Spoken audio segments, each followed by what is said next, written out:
Hello students, आज हम पढ़ेंगे letter to God.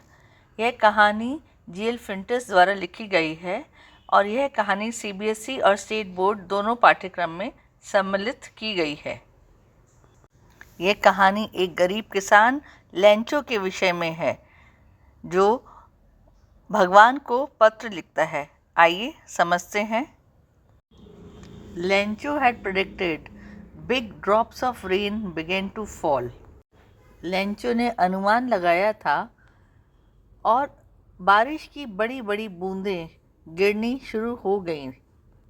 In the north east huge mountains of clouds could be seen approaching. उत्तर पूर्व की दिशा से पहाड़ों के भांति विशाल बादल आते दिख रहे थे। The air was fresh and sweet. वहाँ की हवा ताज़ी और मीठी महसूस हो रही थी। The man went out for no other reason than to have the pleasure of feeling the rain on his body. वह आदमी बाहर गया क्योंकि वह बारिश की बूंदों को अपने शरीर पर महसूस करना चाहता था। And when he returned he exclaimed. और जब वह वापस आया वह अति उत्साहित था। उसे ऐसा महसूस हो रहा था कि बारिश के रूप में नए सिक्के आकाश से नीचे गिर रहे हैं। वह बहुत खुश था। These aren't the raindrops falling from the sky, they are the new coins. The big raindrops are 10 cents and the little ones are 5 cents. उसने बोला कि जो बारिश की बड़ी बड़ी बूंदें हैं वह 10 सेंट्स के बराबर हैं और जो छोटी बूंदें हैं वह 5 सेंट्स के बराबर हैं। आपको मालूम होगा जैसे भारत में रुपया होता है वैसे अमेरिका में डॉलर होता है, और जैसे भारत में पैसा होता है वैसे अमेरिका में सेंट्स होते हैं।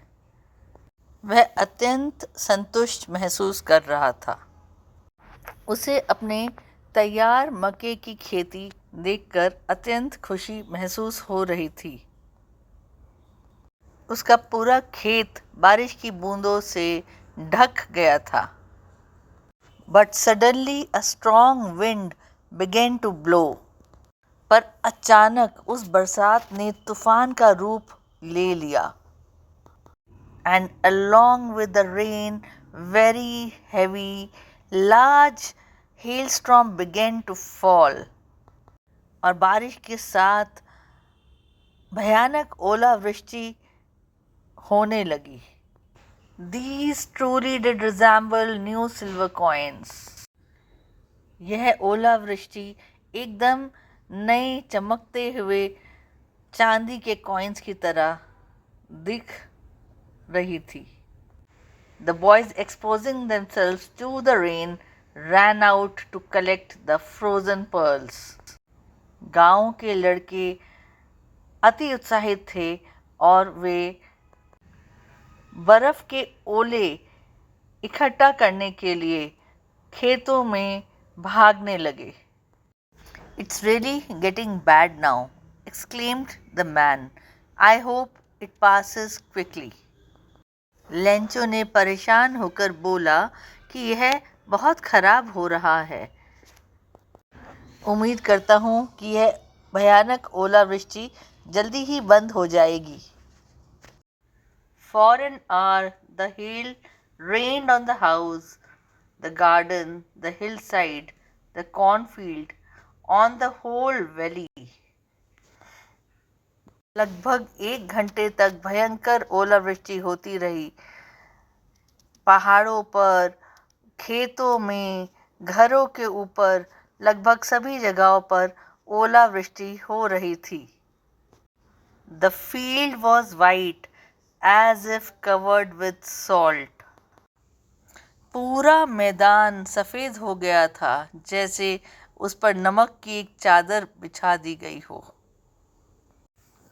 Not a leaf remained on the trees.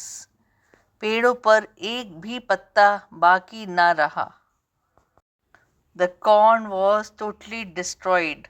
मक्के के खेत पूरी तरह बर्बाद हो गए थे। The flowers were gone from the plants. पौधों पर से फूल झड़कर गिर गए थे। Lencho's soul was filled with sadness. Lencho की आत्मा पूरी तरह से दुखी थी।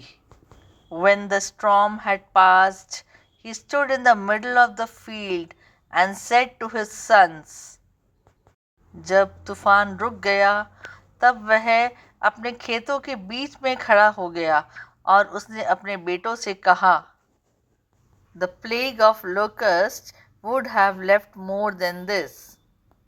यदि टिड्डियों के दल ने हमला किया होता तब भी फसल इतनी बर्बाद ना हुई होती। The hail has left nothing. This year we will have no corn. इस ओलावृष्टि के कारण पूरी फसल बर्बाद हो गई है। इस वर्ष हमारे पास एकदम मकई की फसल नहीं बची है, सब बर्बाद हो गया है। That night was a sorrowful one. वह अत्यंत ही दुख भरी रात थी। All our work for nothing. हमारा सारा काम बर्बाद हो गया है। There is no one who can help us. We will all go hungry this year. कोई नहीं है जो हमारी मदद कर सके। इस साल हम सब भूखे रह जाएंगे। अगले वीडियो में हम पार्ट 2 कंटिन्यू करेंगे और हम अगले वीडियो में कहानी से रिलेटेड प्रश्न उत्तर भी करेंगे। We'll do the question answers in the next video. So keep watching and like, share and subscribe for the complete story.